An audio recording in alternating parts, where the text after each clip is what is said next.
जिस तरह बताया जा रहा है कि भारत की अगर बात करें ख़ास तौर पर इन लाइन ऑफ कंट्रोल के इलाकों में या लाइन ऑफ एक्चुअल कंट्रोल के इलाकों में काफ़ी बदला है, क्योंकि इंफ्रास्ट्रक्चर के हवाले से बात करें या हाई टेक्निक हथियारों की बात करें, लेकिन दोनों फ्रंट पर पाकिस्तान और चाइना जिस तरह है, आपको क्या लगता है कि कितना इन सरहदी इलाकों में भारत सक्षम हुआ है?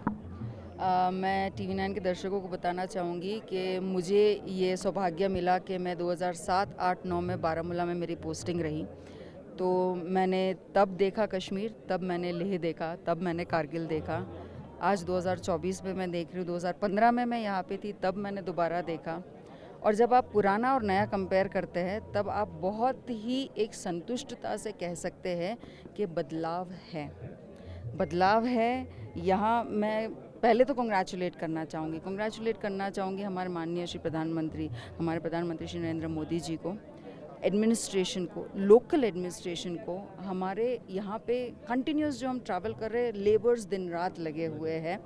तो ये जो पूरी चीज़ है, इससे ना केवल कश्मीर बदला है, यहाँ की आवाम को बहुत बड़ा एक बदलाव मिला है, क्योंकि हमने रास्ते में आते आते बहुत सारे लोकल से बात की, and you will be surprise to know जब उन्होंने कहा कि यहाँ पे बहुत ज़्यादा डेवलपमेंट की आवश्यकता है, लेकिन हम ये गर्व से कह सकते हैं कि 60% तो हो चुका है, अब थोड़ा और बचा है, वो भी हो जाएगा।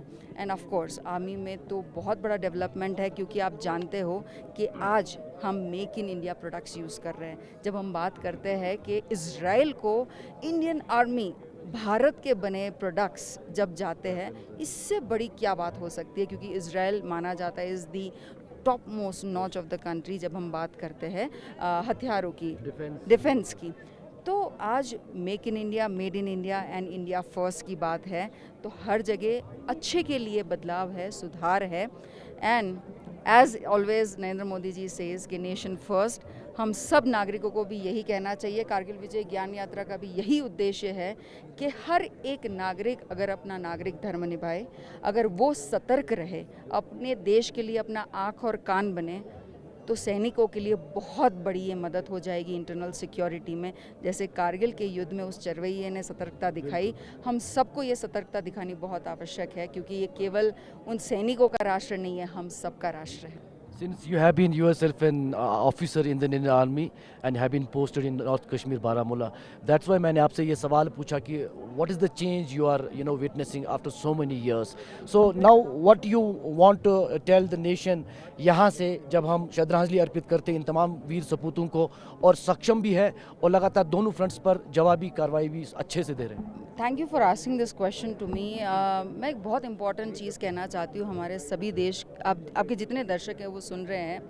Please visit your border areas, please visit जहाँ पे ऐसे दुर्गम परिस्थिति है। किसी ने अभी मुझसे कहा कि आप इतना 2500 3000 किलोमीटर ट्रैवल करके यहाँ तक आए, तो मेरा एक ही जवाब था कि जब हमारे वो वीर इन दुर्गम चोटियों पे लड़ रहे थे माइनस के टेम्परेचर में, क्या हम इतना ट्रैवल नहीं कर सकते?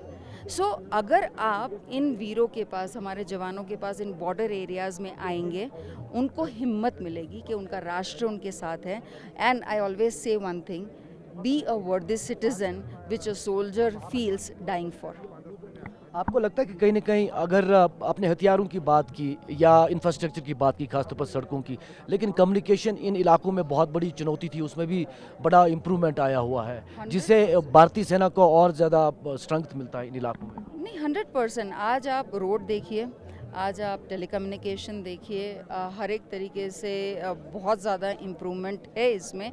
बिकॉज़ हम कहीं बात कर रहे थे 2G 3G की, आज हम 5G के ज़माने में हैं। And I don't think so ऐसे हार्डली कोई गांव बचे होंगे कि जहाँ पे वो पूरा भारत एकजुट नहीं है। बिकॉज़ हम जब एकजुट भारत की बात करते हैं, वो तभी एकजुट होगा जब वो एक दूसरे के बारे में जानेंगे, एक दूसरे क्या कर रहे हैं वो जानेंगे। And telecommunication and infrastructure plays a very big role in it, and India has come a large way to it. एक आखिरी छोटा सा सवाल, गुजरात से यहाँ आप 25 दिन ट्रैवल कर चुके हैं और आज 25वीं एनिवर्सरी पर यहाँ आप पहुँचे हैं, तो क्या संदेश था आपका और क्या प्रयास था?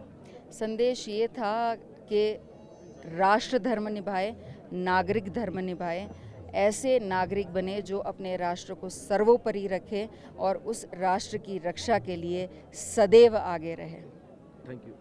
तो साफ तौर पर ये आपने देखा कि किस तरह मैडम ने पूरा उनकी जो सोच है ख़ास तौर पर राष्ट्र को लेकर वो समझाने का प्रयास किया। ये खुद इंडियन आर्मी में नॉर्थ कश्मीर में पोस्टेड रही हैं, ये इन दुर्गम इलाकों से बखूबी वाकिफ़ है और कहीं ना कहीं इनका मानना ये है कि आज पूरे देश की आंखें नमन भी हैं, लेकिन वहीं गर्व से सीना जो है वो चौड़ा हो जाता है, क्योंकि कारगिल के इस ऑपरेशन में हमारे वीर सपूतों ने विजय प्राप्त की है। इन्होंने गुजरात से जो है 25 दिन का सफ़र जो है वो तय किया और यही देश प्रेम का संदेश देने का प्रयास था। और 25वीं एनिवर्सरी पर आज यहाँ पर ये दोनों जो कपल है वो यहाँ पर पहुँचे और यहाँ कारगिल विजय दिवस के मौके पर कारगिल युद्ध के तमाम शहीद जवानों को श्रद्धांजलि अर्पित की। कैमरा पर्सन सैयद मुर्तज़ा के साथ इरफान कुरैशी, TV9 भारतवर्ष।